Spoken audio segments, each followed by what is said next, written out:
G'day there guys, my name's Marky, and welcome back to some more stories from Reddit. Hope you enjoy. Am I wrong in supporting my cousin in divorcing his wife because she got pregnant by a sperm donor without his consent? So my cousin, 35 male, and his wife, 36 female, found out 6 years ago that he was not very fertile, and then literally 2 weeks after that, they found out that she got pregnant with his baby. He has heavily implied that he checked the paternity in secret, but he never outright said it, so they have a daughter. His wife wanted more kids, and he does too, but the miracle wasn't happening again. They tried IVF for 2 years, but to no avail. So she got in her head that the only option is a sperm donor. He refused, but she would not let it go. So he made a boundary that she is not allowed to bring it up. She went ahead and got pregnant with sperm donor anyways. The messed up thing is that she's a stay-at-home mother, so she is on his insurance. So his insurance paid for it. She confessed this all to him and he went mental and threw some things, but not at her. And police were called, probably by a neighbor. I'm not sure, but it was definitely not by his wife.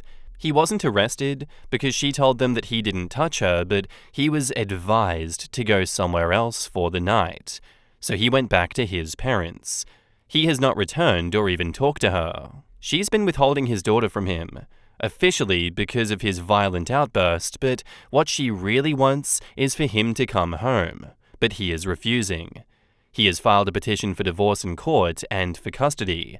He will probably get custody, but it's going to be a long process.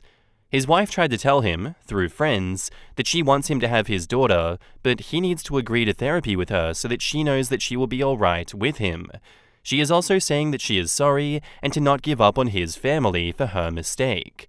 My cousin refuses to even talk to anyone who tries to play messenger for his wife. His parents are genuinely distressed because she is also withholding their grandchildren and telling him to rethink things, but he is not budging.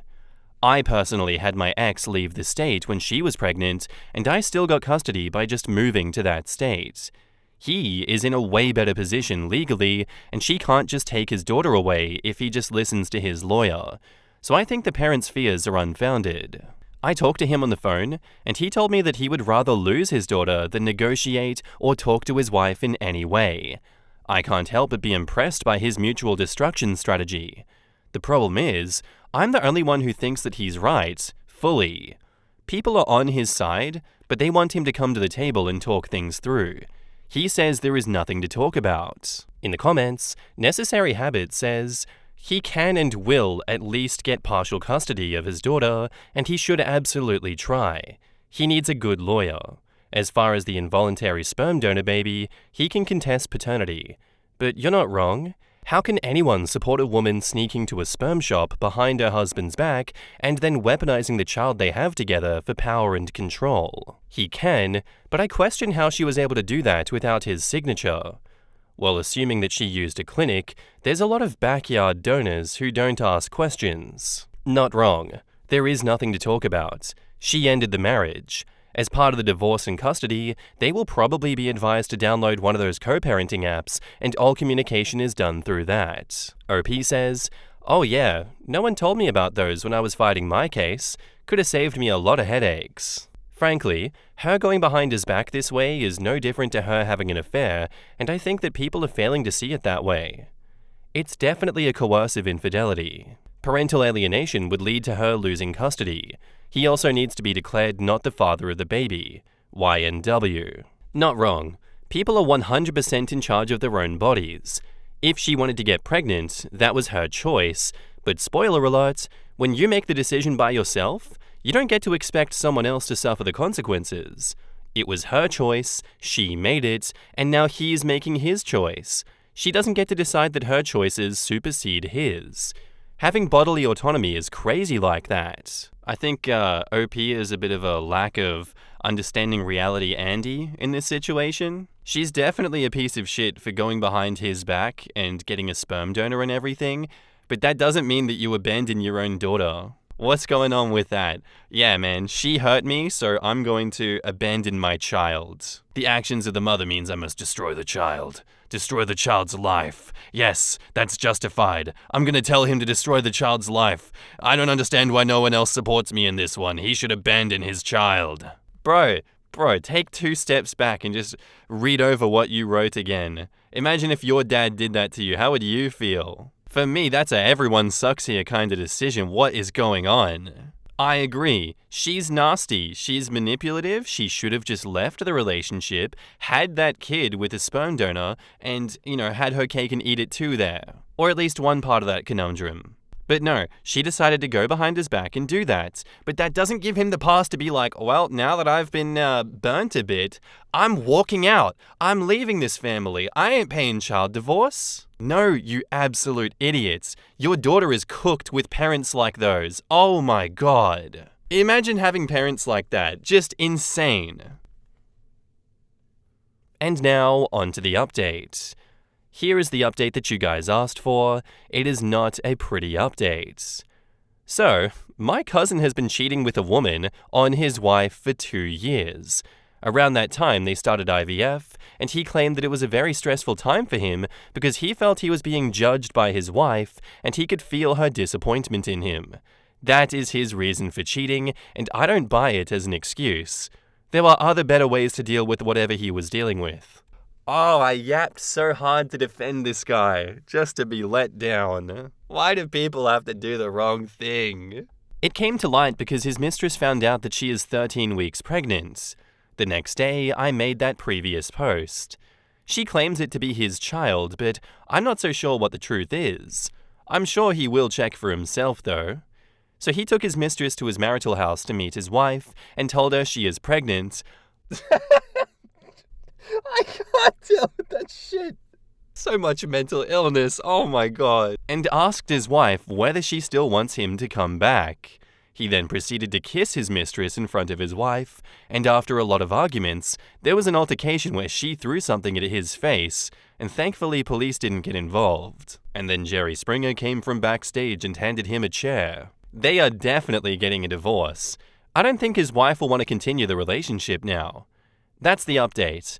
I don't think you guys will be interested in stupid family drama. It's temporary anyways. Even if you guys are, I don't have the mental bandwidth to type it out. You know what, OP? Just for saying that I wouldn't be interested in the family drama, I'm gonna quote the late great Cat in the Hat. You're not just wrong, you're stupid. And you're ugly, just like your mum. In the comments, Island Lord 830 says, I mean, they're both crappy people. The only sad part is that they will now divorce and take the crappiness and inflict it on someone else instead of each other. Wow, they both suck. I still think that it's awful that he's punishing his daughter by cutting her off because he's mad at his wife. The affair is... wow. What horrible things for everyone to do to each other. It's genuinely possible that he got his affair partner pregnant. Many doctors will tell you that infertile doesn't mean sterile, so while pregnancy is unlikely, it's not impossible. Personally, I think any time someone's affair partner becomes pregnant, checking paternity should be automatic because if she's cheating with you, you'd be foolish to believe that she wouldn't be cheating on you. Rubbing his affair partner in his wife's face is disgusting. If it weren't for your niece, I might wash my hands of the whole family. Edit to add, the affair partner can already see what an awful father he is.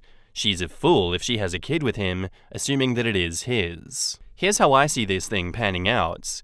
He divorces his wife and marries his mistress, assuming she is actually pregnant with his child. He's gonna fight for equal custody of his daughter, and will get at least 40% in my state if he takes it to court, which he is planning to. His parents won't give up on a grandchild just because of an affair. I'm not sure if they'll accept his mistress, but I don't think they have a choice but to tolerate her if they want a grandchild. He's their only child, so they don't have other avenues for a grandchild. I like his parents, and I do want to have a good relationship with them, so he's going to be a part of my life, and so will his ex-wife. So yeah, I'm in the midst of this drama, and there is no way to completely wash my hands off of them. Plot twist, there was no affair. The cousin faked the whole thing to get the ex to agree to the divorce. Don't forget their shared child. What a life she's going to have. I mean, since she used a sperm donor without his knowledge or consent, it'll depend on how quickly the divorce goes through. If it is fast enough, he might be off the hook for the kid. I love that OP was on his cousin's side when he even wanted to abandon his own daughter. Bro is a piece of shit. Yeah, I was like, wow, so OP supports child abandonment because his ain't shit cousin and his wife are getting divorced? The kids are the only innocent party in this, and they have to deal with the consequences of such a dumpster fire. Everyone sucks here. Faith in humanity running out again after seeing stories like this, that's for sure. I came in with low expectations from the start, and they just came and sucker punched me in the back of the head and left me to die in an alley. I do feel so terrible for that daughter having to have parents like this. Jesus Christ, I don't know if the dad is worse than the mum now. But OP, I don't know, it doesn't sound like you've changed your mind on this. You just decide, oh, actually, I'm not going to condemn his actions, really. It was a bit weird, but this is too much drama for me. I don't want to talk about the drama anymore. Coward. Coward. Get in there and condemn him, coward. Condemn the both of them. Go do it. It'll be funny. Anyway, thanks for this story. I really appreciate that. That was a good one. Our next post is by user AliveBaker8802, titled, Am I the asshole for kicking my sister out of my wedding because she didn't follow the color scheme? So when I, 25 female, was 9, my parents adopted my sister Jen, who was 7 at the time. Jen was thin and fearful of being neglected. We did everything to make her feel loved. We bought her lots of toys. Everything that Jen wanted, she got. When my parents asked me to move to the smaller bedroom so that Jen could have my room, I was happy to. When they asked if I would let Jen pick the decorations and cake for my upcoming birthday, I agreed. I was so happy to have a sister, and I understood why my parents gave her special treatment. Only, the treatment didn't stop. For years, every trip we went on, we had to do what Jen wanted to do. We had to eat where she wanted to eat, and she got to plan all of my birthday parties. If she didn't get what she wanted, she threw a tantrum. I still felt loved and cared for by my parents. They drove me to practices, bought me things, cooked meals for me, spent quality time, and gave me advice. But I was always second to Jen. As I got older, I did anything I could to leave the house. I got my first job when I was 12. I vacationed with friends instead of family. I played 3 different sports and did band.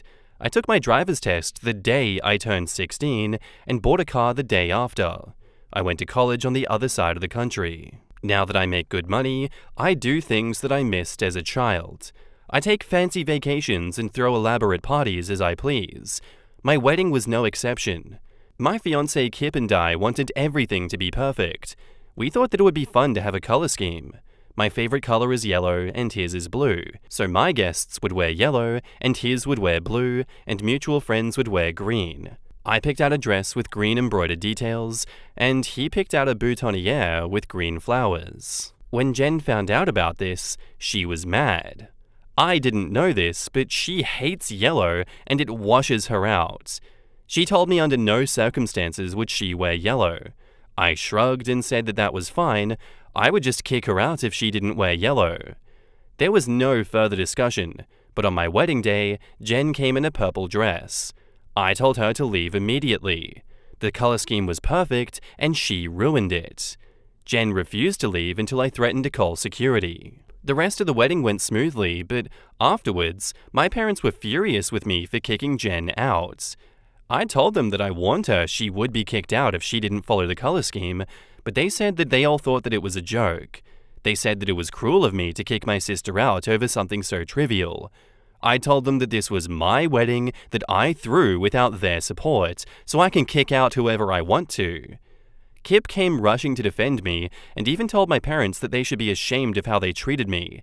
But over the past few days, a lot of people I've talked to, grandparents, uncles, aunts, friends, have mixed opinions. Some say that they wouldn't have even invited Jen if they were me, while others think that I should have just let it slide. Am I the asshole? In the comments, Saint and Villain says, not the asshole. The question here isn't whether or not a color scheme is stupid. It very well could be, but it also is becoming the norm. And frankly, if you don't like it, you don't have to attend the event. But what you don't get to do is say that a color scheme is stupid, so I'll make up my own rules and force the couple being married to let me in. Jen was stupid here. OP, you did the right thing in kicking her out.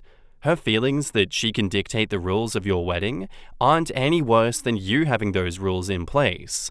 In short, F Jen. She got what she wanted in the end. To me, it's also very telling that Jen is apparently the only guest who had trouble with the color scheme. If everyone else managed to do it, then it wasn't that effing difficult. Also, I think it's funny how all shades of yellow wash her out. Like, be serious. I'm sure yellow isn't everyone's favorite color, but there are so many variants of every color in the rainbow, and I'm positive that she could have found one yellow that suited her. It probably didn't even have to be fully yellow. It probably could have been white and yellow and it would have been fine. So many opportunities to compromise, and Jen refused to because it wasn't what she wanted. Edit: the white and yellow comment seems to be problematic, and I apologize. In my culture, we don't wear white, and the color we do wear, no one cares if a guest wears that color too. So truthfully, I forgot, but I agree that she shouldn't wear a white and yellow dress. She could have worn green or blue. Not the arsehole. I've been to weddings where the bride and groom wanted a color scheme. To date, I have not known of anyone who had such a problem that they showed up in a different color just for spite. Because make no mistake about it, that is exactly why your sister showed up in purple. Pure spite. If the color yellow was really the problem, she could have asked to wear blue. But instead, she showed up in purple with the express intention of upstaging the bride and groom and causing a scene, knowing all the time that your parents would back her up. Your parents have been shitty to you ever since your sister showed up. It's time to call them and your sister out for their obnoxious behavior and blatant favoritism. She could have gotten to know the groom and gone with green. She could have talked through what constitutes yellow, like golden or amber, and tried to find something that she could work with. She could have been washed out for a day. Heck, she could have even opted not to attend because she didn't want to wear yellow. So many options that aren't, screw you, I am stomping all over your desires. Absolutely, OP is not the asshole. Back up to the post, there is an edit. I want to make a few things clear. 1.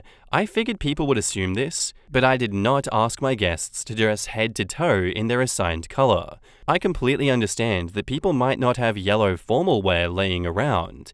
I said to dress in only neutral colors and/or your assigned color. So someone could wear a black dress and yellow jewelry, a black suit and a yellow tie, etc., but no colors outside neutral or your assigned color. 3. I invited Jen because she is family, and I honestly thought that she was more mature than this. I didn't know that she hated the color yellow when I chose the color scheme.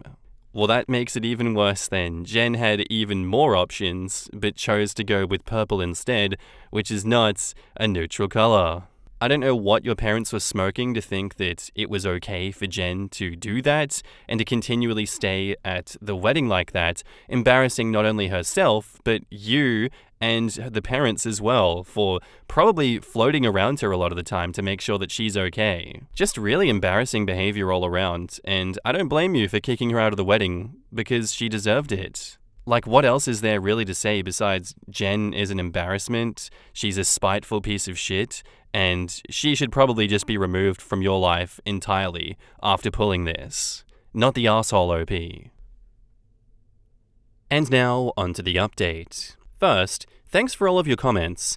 I felt so guilty the past few days and was worried that it would carry into my honeymoon, but you have helped me realize that I am not the bad guy and that it's okay that I responded the way that I did. Last night, my parents reached out to me and asked if all the things that Kip said about how they should be ashamed were true. At that point, I told them how my upbringing had impacted me and how my wedding was supposed to make up for the parties that I never had as a kid, the decisions that I never got to make. For the first time, I was able to call all of the shots and make everything exactly the way that I wanted it to be. I even showed them this post and how many of you responded to help reinforce what I said. My parents said that they had absolutely no idea how deeply their treatment had affected me. This is somewhat fair because I never really talked to them about it, but at the same time, I feel like they should have wondered why I left home as soon as I could, never came back, and hardly ever texted or called them. They said they feel so sorry about it, and are now planning a vacation with them, myself, and Kip for next summer to make up for it. I'm trying not to get my hopes up, but at least now it looks like they're making an effort. As for Jen, according to my parents, she really struggled to make friends in middle school and high school.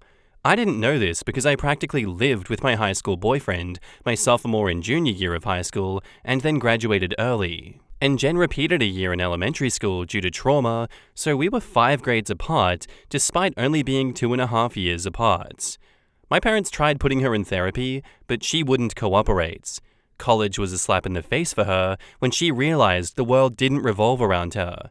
She had to live in the same 7 by 9 foot room with plaster walls and linoleum floors as everyone else.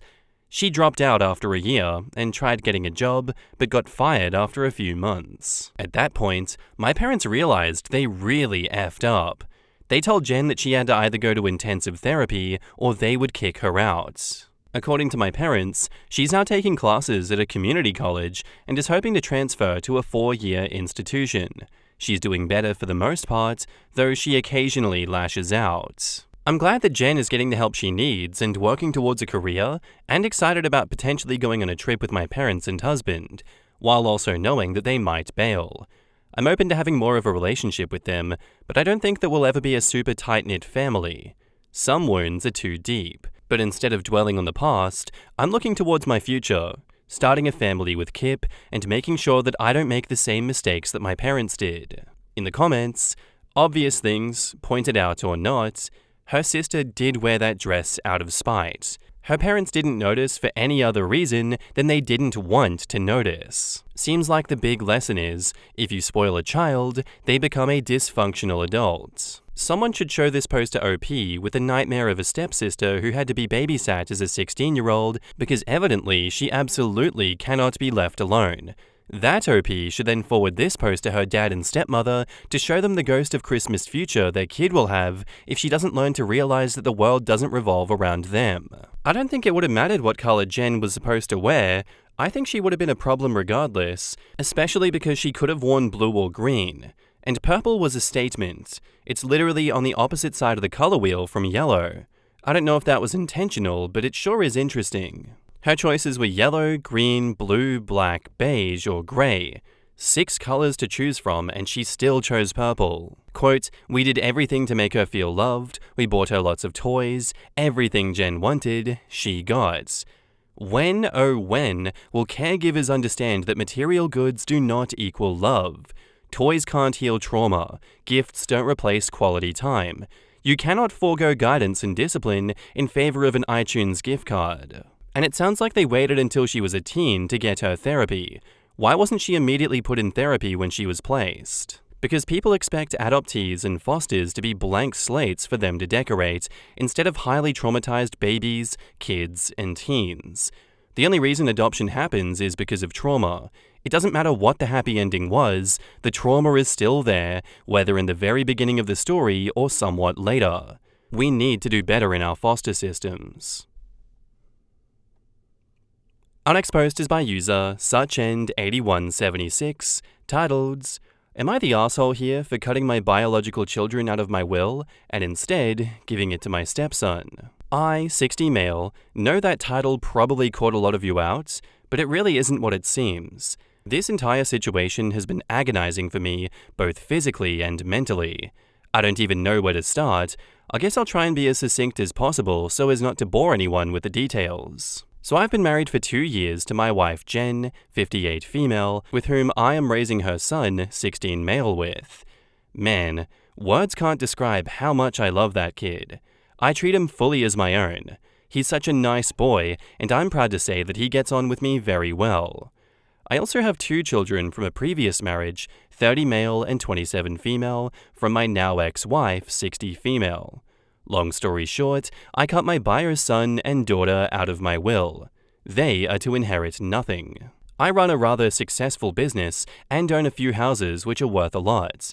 I had always intended to pass that on to them, the business to my son and the houses split between my son and daughter. I know it's a bit morbid because there's nothing really wrong with me health-wise, but I've always been open with that to them. To be honest, they both had a spoiled upbringing, so they had a head start in life, which is the complete opposite of how I grew up. Now, if we wind the clock back some 5 or so years ago, I was married to my now ex-wife. We had been married for 35 years. We did have our ups and downs, like any other marriage, but there was never any infidelity or anything. Well, Long story short, I ended up coming home to find her in bed with another man.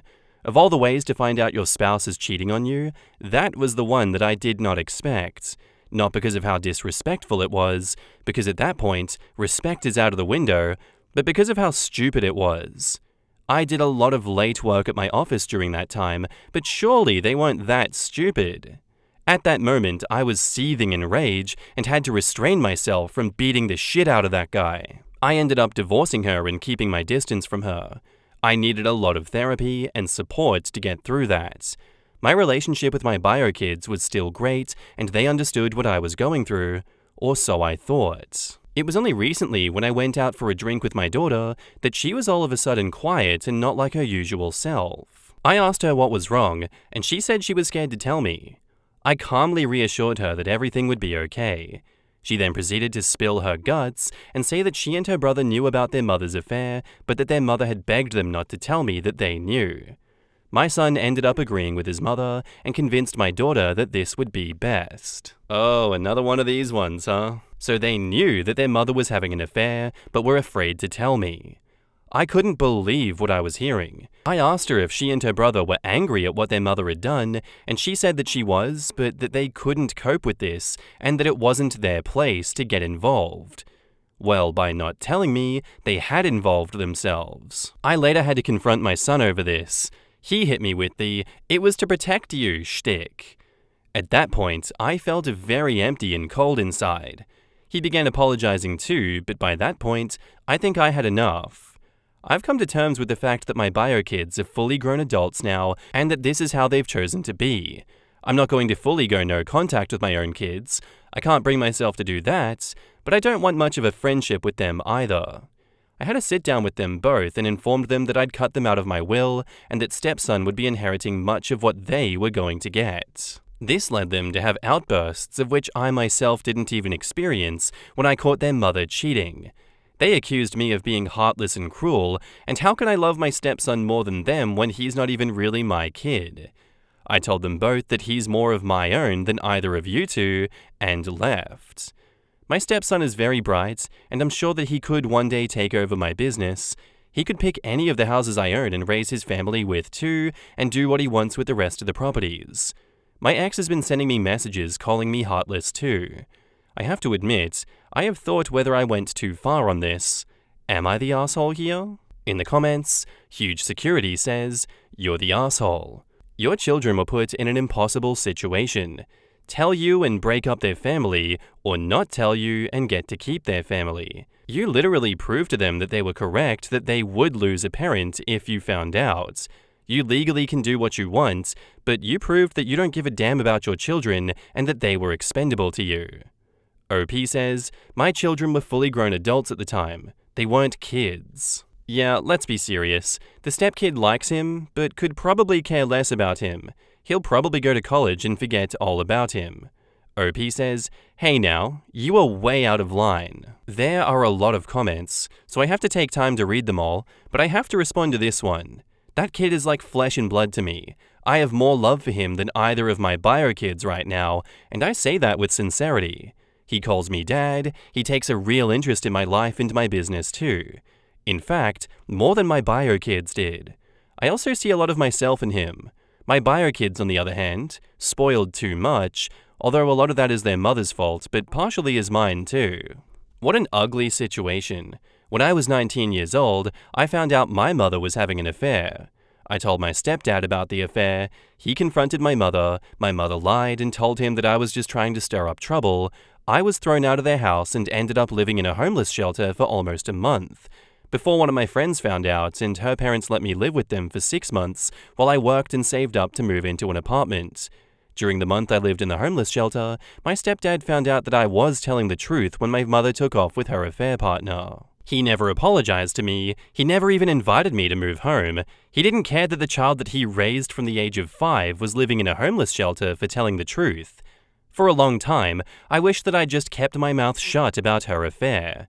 As an adult, I have not spoken to my mother or stepfather in over 20 years. He took her back about 3 years later. As an adult, I know that I made the correct decision in telling my stepfather about the affair, no matter what it cost me. and believe me, living in a homeless shelter for almost a month haunts me to this day, and it affects every financial decision that I make. Having said that, I do believe that your children should have told you about the affair.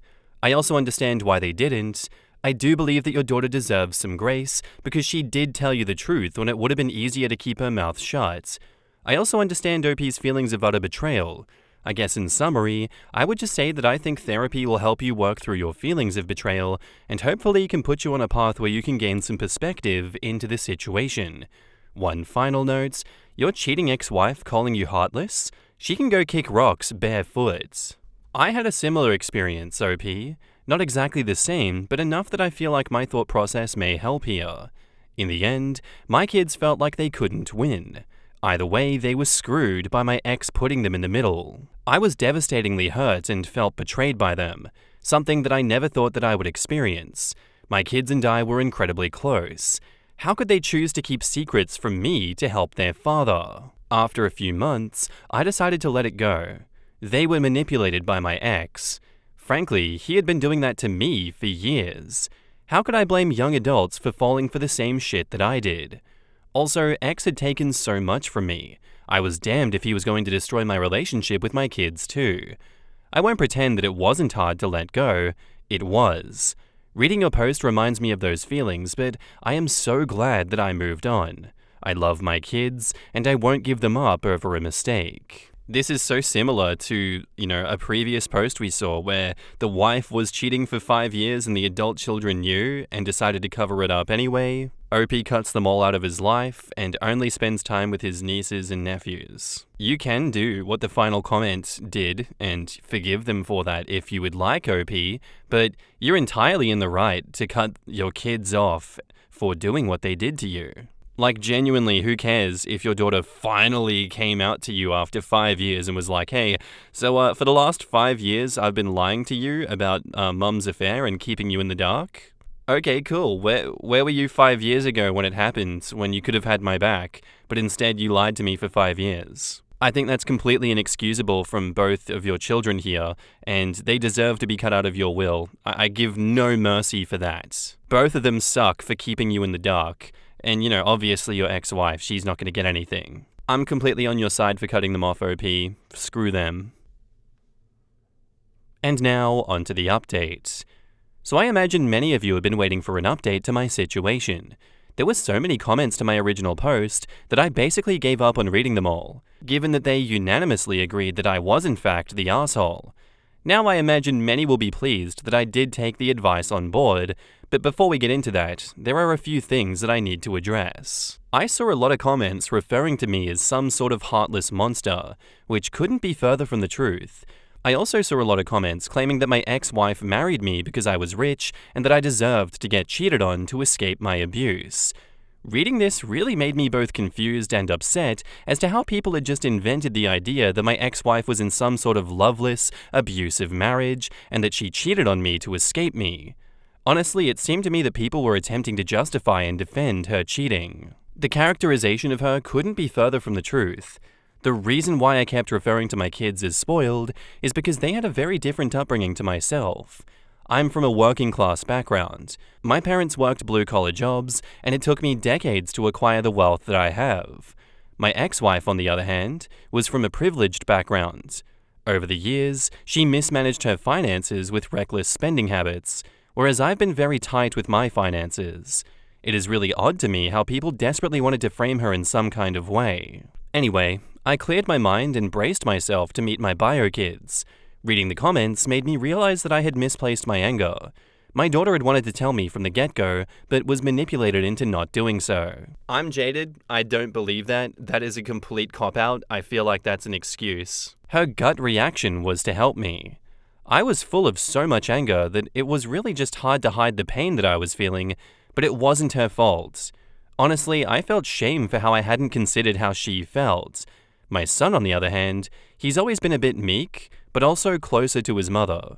Really, what she did to him was more awful, if anything. When I met with my kids, they were very nervous and apologetic as to some of the things that they had said in their outburst. I also apologized for my behavior. Honestly, at this point we all began crying. Reddit, I'm not the kind of guy who cries, but I just could not help it. We hugged and embraced, and afterward, I felt drained, but in a very calm sort of way, as if a weight was beginning to lift. I told them that my plan is now to split my properties equally, so my stepson and my 2 bio kids will each have a property of their own. I will also leave a large sum to be split between my wife, stepson, and bio kids. They seemed very happy with this, but also very grateful. I know these days it's very hard to get a house, and I feel for a lot of you kids wanting your own place. However, I did have to reaffirm that my business will go to my stepson. Now, this caused a bit of a disagreement with my bio son, but I had to be no nonsense and explained it to my bio son. My bio son has always wanted to take over my business. Instead of working for me, he's been working in an adjacent industry. I feel if he really wanted it, he would have worked for me instead. I love my son, I really do, but he's just not cut out for it. He's soft and not cutthroat. I don't think he'd really have the guts and grit to run my business. My stepson, on the other hand, not only is he taking a real interest, but he's just got the personality for it. For example, my stepson is very loud and confident. He's always talking to people. He has a bit of an ego and an arrogance problem for sure, but he is so assured of himself. Whereas my bio son, he's quiet and a bit socially anxious. I can't see him walking into a room of people and negotiating. I had to tell my bio son in simple terms that you're just not cut out for it. He didn't argue against it, I think he just accepted it. I got a lot of shit for saying that I have a lot of love for my stepson. Now that a lot of my anger is lifted, it's still there, but I'm trying to be mindful of it. I would say that I don't love my stepson more than my bio kids. I would say that I love him equally as much. I will get shit for this, but what's so wrong with this? Love isn't about biological relation. I love my now wife, and I haven't known her much longer than I know my stepson. I met him quite early into when I first began dating my now wife. My stepson calls me dad, so I think he really loves me like he would love a biological father who raised him, as his bio dad was never in the picture. And the other thing is, he's just so similar to how I was at his age. A lot more so than my bio son, if I may add. To all those folks who said that my stepson is using me, that's just not him. I know the kid. I see myself in him. He's a good kid, and he respects me. Now, the other major thing happening here is a lot of the blame lies with my ex-wife. What she did to my kids was truly awful. I feel as though I misplaced a lot of anger because it would be easier to blame my kids than to revisit the anger towards my ex-wife. I wanted to tell myself that I had moved on from my anger towards her, but sometimes the best lies are the ones that we tell ourselves.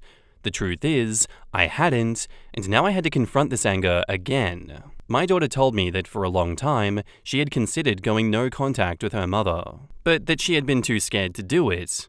You see, she does rely on her mother a bit for financial support, so she felt trapped.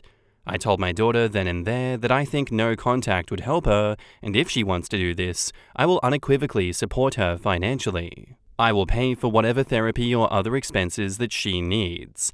My daughter agreed to this. I expect my ex is going to try and contact me about this, but she brought this upon herself. My bio son, on the other hand, he's going to remain in contact with her. Although he's expressed that he wants to limit contact with her, which is fine with me, but I'm just glad that my daughter is going to be free of her mother. My bio kids have only met my wife a handful of times. I told them that I want them to spend more time at our place and more time with my stepson. I hope that they can treat my stepson as they would a bio brother. They said they would be happy to spend time with him. So folks, that's all I have to update. For the most part, things worked out quite well. I did take everyone's advice on board, but I would caution people to relax when they get comfortable calling people monsters and evil. People just assumed that I was some evil narcissist who abuses everyone. Nobody really took the time to consider that I was just hurting. But regardless of all that noise, I admit I did a lot wrong. In the comments, Secret Tony 59 says, one comment. Privileged kids work for their daddies, hoping one day to take over the family business. Kids who want to make a name for themselves go out and make a name for themselves in another profession. Your son went to work in an adjacent, related industry, gaining valuable, transferable skills while not working for one of your competitors. I think he showed a lot more gumption than taking the easy way out by working for his daddy. I don't think that's a meek or milquetoast response on his part to you. The son will be fine. He will be respected by others even if his dad doesn't respect him. If he chooses to work for his dad, he could work for years and still end up with nothing because OP doesn't see him as strong. OP may love the children equally, but he obviously likes and relates to his stepson more than his own children. Clearly the son's boss respects him more than his father, since the father is like this 16-year-old is just so much more cutthroat and is more it than my 27-year-olds. He thinks his bio kids is spoiled, but doesn't have a problem leaving his business to a 16-year-old, but sees himself in the stepkid. The way he talks about his son, it's clear he thinks so little of him. It's always weird to me when parents rage against their own children for being spoiled. By whom exactly? In this case, OP throws his ex-wife under the bus, but why didn't he get more involved? Was he too milquetoast and soft to stand up to his ex? 100%. For a man who hates the meek and the weak, OP never pushed back against the ex for her behavior. Cheating is terrible, but according to OP, she was bad even before. So by OP's own logic, since he needs to be so strong and cutthroat, why didn't he divorce her years prior when he saw what the wife was doing to his kids? Lol, it is my father-in-law's go-to whenever he's mad at a kid. The first thing he threatens is to disinherit them. I feel like successful, older men with adult children that rely a little much on them feel that is really effective. And to be honest, if my sisters-in-law's parents did die and leave them nothing, they would be in a lot of trouble. And that's where I'm going to end today's episode, guys. I do hope you enjoyed. If you did, let me know what you thought of it in the comments down below, and I'll see you in the next one. Bye!